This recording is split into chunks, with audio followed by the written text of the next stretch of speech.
Good evening everyone. Now in this video I have to describe you about state legislature, and in this video I have to continue our part, and in this part I have to describe about the speaker, deputy speaker, chairman and deputy chairman of the legislature.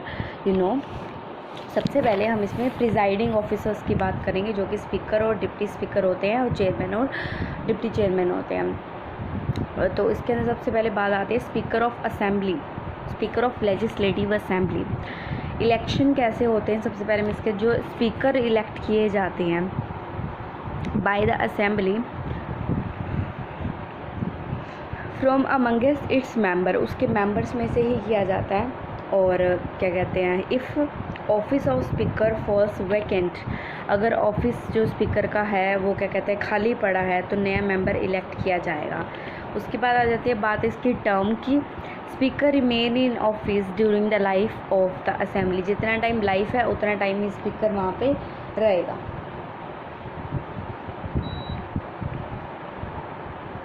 और उसके बाद ही और she has to vacate his or her seat earlier in the following cases, अगर इन seats के अंदर उसे क्या कहते हैं अपनी सीट जो है वह छोड़नी पड़ सकती है।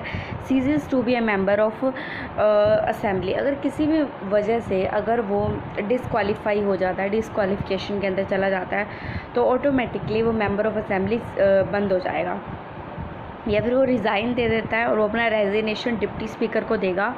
और number 3, removed by the resolution, resolution के द्वारा भी उसको रिमूव किया जा सकता है, जैसे 40 डेज़ उसको एडवांस नोटिस दे दिया।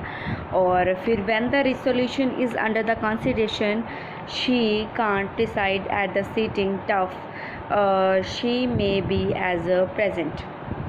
इसमें क्या है, जब एक रिसोल्यूशन होता है कॉन्स्टिट्यूशन के अंदर, वही और शी जो भी है प्रिजाइड नहीं कर सकते सीटिंग के अंदर, क्योंकि शी में भी प्रेजेंट अगर उन्होंने क्या करा है कि लोकसभा जैसे वो लोग क्या होते हैं कि रिसोल्यूशन के अंदर पहली बात उनको रिमूव्ड बाय रिसोल्यूशन किया जाएगा, उनको 14 दिन का एडवांस नोटिस दिया जाएगा, ठीक है।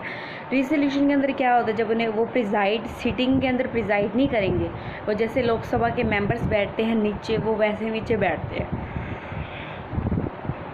उसके बाद वो बोल सकते हैं, पार्ट ले सकते हैं प्रोसीडिंग में, वोट कर सकते हैं फर्स्ट इंस्टेंस में, not in case of equality, पहली बार में वो वोट कर सकते हैं, ना कि ऐसा होगा कि जब टाई होगा तब जाएंगे तब जाके वोट करेंगे, ठीक है। और if the resolution is passed by effective majority in assembly speaker is removed, अगर रिसोल्यूशन पास किया गया है बाय इफेक्टिव मेजोरिटी असेंबली के अंदर तो स्पीकर जो है वो रिमूव कर दिया जाएगा। ये हमने पहले पढ़ लिया। इफेक्टिव मेजोरिटी क्या है, जहाँ पे 50% से ज़्यादा is more than 50% of the effective strength of the house, the vacancies are not taken into account, जो वैकेंसीज होगी अकाउंट में नहीं ले जाएगा। फॉर एग्जांपल इन्होंने बताया महाराष्ट्र की टोटल स्ट्रेंथ है 288, वैकेंसीज हैं 38, इफेक्टिव स्ट्रेंथ है 250 एंड इफेक्टिव मेजोरिटी है 126, ऐसे आएगा, ठीक है। तो उसके बाद आता है पावर एंड ड्यूटी। ही इसकी पहली ड्यूटीज़ ये आती है, he maintains the order and decorum in the house for conducting its business and regulating its proceeding. उसको क्या, उसको एक ऑर्डर मिला होता है कि वो पूरी तरह से मेंटेन करके रखे डिकोरम को हाउस के अंदर, उसके बिजनेस को कंडक्ट से लेके उसको रेगुलेट करना, उसकी प्रोसीडिंग को, ये सबसे ज़्यादा प्राइमरी रिस्पेक्ट है। और ही has a final power in this regard, उसके बाद पूरी तरह से फाइनल पावर है इस चीज़ के लिए। सबसे पहले वो देख सकता है, रिप्रेजेंटेशन कर सकता है, प्रोसीडिंग देख सकता है। He is the final interpreter of the provision of the constitution of India, वो फाइनल इंटरप्रिटेटर है क्या कहते हैं कॉन्स्टिट्यूशन को इंटरप्रिटेट करने के लिए, वो वही करेगा। Rule of procedure, conduct of business assembly का वो भी कौन देखेगा, स्पीकर देखेगा। Legislative president with in the house, जो लेजिस्लेटिव प्रेसिडेंट है वो सब कुछ भी किसको पावर है, वो सब सिर्फ और सिर्फ स्पीकर को पावर है। ही adjourn द हाउस और suspend the meeting in absence of quorum, अगर पूरी तरह से प्रॉपर मतलब हाफ मेंबर्स पे अगर पूरी quorum जो है प्रेजेंट नहीं हुई है तो वो adjourn भी कर सकता है, हाउस को सस्पेंड भी कर सकता है। उसके बाद he doesn't vote in the first instance but he can exercise a casting vote in the case of tie, वो क्या कहते हैं पहले इंस्टेंस में तो वोट नहीं कर सकता, लेकिन but he can exercise a casting, अगर कहीं पर टाई आ जा, मतलब कहीं पे इक्वालिटी आ जाती है तो वहाँ पर जाके वो क्या कर सकता है, ऑटोमेटिकली वहाँ पर जाके अपना कास्टिंग वोट एक दे सकता है। जिसके साइड वो देगा उसके साइड वो पार्टी ऑटोमेटिकली विन हो जाएगी। और ये वाला पॉइंट है पीछे वाले में थोड़ा सा गलत हो गया, उसमें सिर्फ ये था कि इक्वालिटी के टाइम में नहीं होगी, इक्वालिटी के टाइम में ही ये वोट दे सकते हैं। और he can allow secret seating in the house, during किसी भी टाइम के ऊपर कोई ऐसी चीज़ आ सकती है जो बाहर वो किसी भी सीटिंग को शो नहीं कर सकते, तो वो सीक्रेट सीटिंग अगर चाहता है तो वो अलाउ कर सकता है।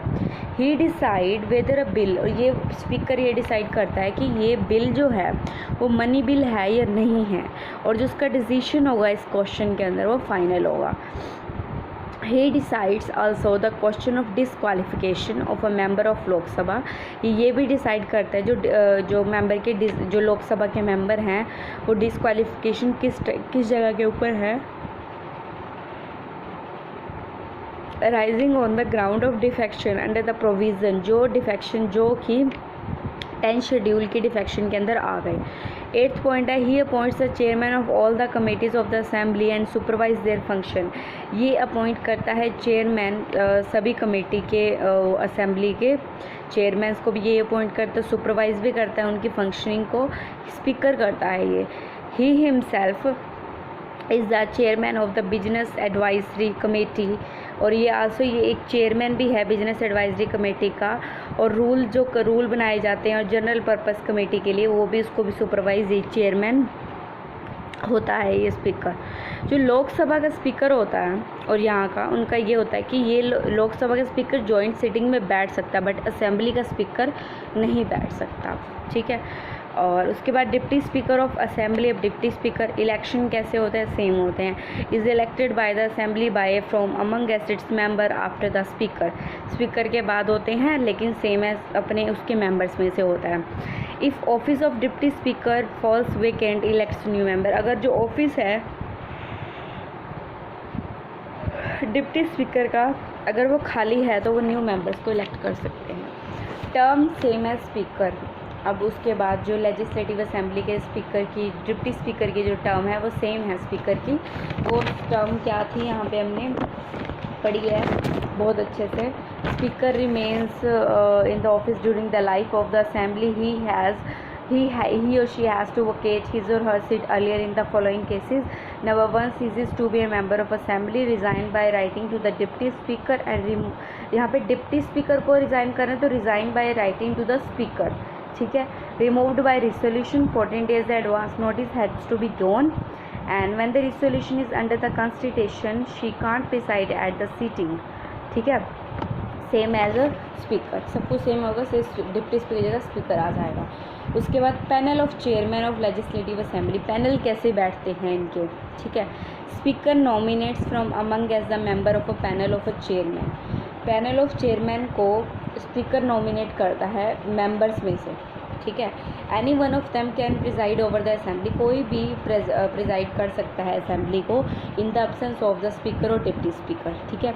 स्पीकर और डिप्टी स्पीकर के एब्सेंस में चेयरमैन ही प्रिजाइड करते हैं या कोई भी मेंबर होता है वो प्रिसाइड करता है। He has the same power as a speaker when so presiding, same power, और he holds the office until a new panel of chairman is nominated, ये तब तक ऑफिस होल्ड करते हैं जब तक कि न्यू पैनल जो है चेयरमैन का वो नॉमिनेट नहीं हो जाता। Chairman of council election is elected by the council from amongst its member, जो ये चेयरमैन होते हैं काउंसिल के इलेक्ट कैसे होते हैं, ये इलेक्ट होते हैं by the council from amongst its member, same as if office of chairman falls vacant elects the new member, बिल्कुल सेम है।